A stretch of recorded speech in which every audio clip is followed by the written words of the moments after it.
Carson City right now. Joining us live is Mr. Ben Margiott, who filed that story for us, and he's at the Legislative Building, as you can see behind us.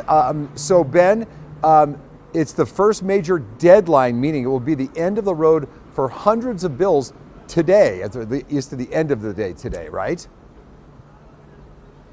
Yeah, you got it, Chris. There's actually almost 1,100 total bills that have been introduced in this legislative session, and probably a few hundred of them will die. To give you an idea, in the last legislative session back in 2023, about 240 bills died in this first big deadline. So essentially, if a bill has been introduced or not heard at all, but it is not advanced out of a committee by the end of day today, it is the end of the road for almost every single bill that we have been covering. We brought you so many bills in our coverage over the last few months, so there are way too many than we can get to in just one live shot here, but we'll tick through some of them that have advanced before we talk about the ones that might be in peril today. So let's starting with the one to end daylight saving time. There's the bill also to expand physician-assisted suicide, prohibiting guns near election sites, expanding regional rail systems, making lacrosse a state-sanctioned sport, allowing daycares and HOAs,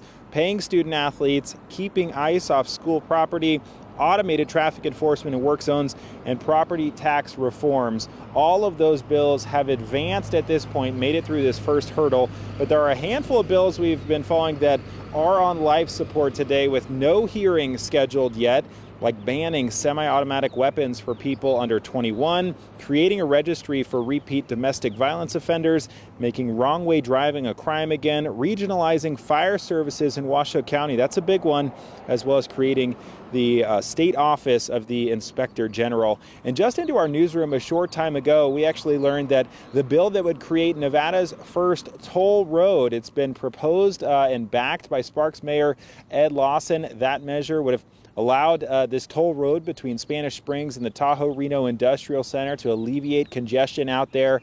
Sparks Mayor Ed Lawson says that bill is dead. It did not get the support of Northern Nevada lawmakers, and then of course Southern Nevada lawmakers, because of that, did not want to go along with that. So the plan to create that toll road seems dead for now, according to Sparks Mayor Ed Lawson. Chris? Yeah, we hate congestion and traffic, but we don't love tolls either. So there you go, sure. Right?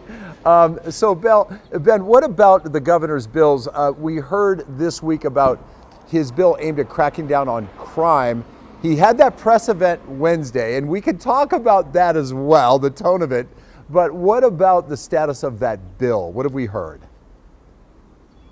Yeah, good point, Chris. So the governor's bills, he gets 5 major bills. We've talked about the one dealing with housing, the one you mentioned, the big crime crackdown, which does a number of things, reducing the felony theft threshold, cracking down on fentanyl trafficking, a number of other things. All of those governor's bills, though, they are exempt from the traditional legislative deadlines. So budget bills that are dealing specifically with the budget, the governor's bills, and a handful of other bills are exempt from these deadlines. But for the vast majority of legislation that we have covered and brought you in the last few months, they are up against a deadline for the end of day today.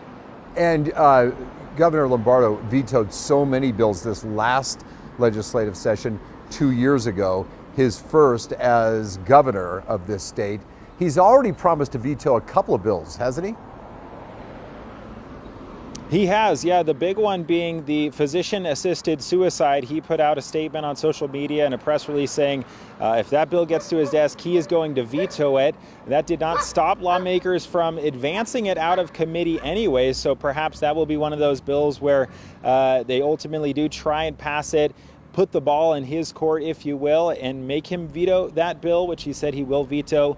The other big one requiring mandatory daily room cleanings in hotels. Lombardo has said he would veto that measure if he gets it.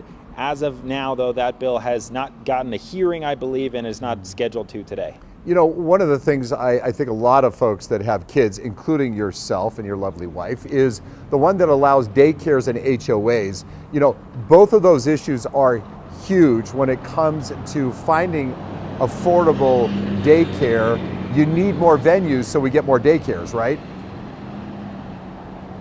Absolutely, yeah. With, I forget the exact number, but with hundreds, I think even a couple thousand different homeowners associations in the state of Nevada, I mean, that are tens of thousands of properties that are excluded. They cannot have a home daycare in their neighborhood, and so this would just open up so many more neighborhoods to be able to have home daycares, and proponents believe that that could have an impact on the availability of childcare, which is, of course, as you mentioned, such a big issue. Yeah, and I mean, we were remiss if we didn't mention the governor's tone. He was recorded at that event a couple of nights ago, and it certainly made some headlines with the strong language that was used in that event, Ben.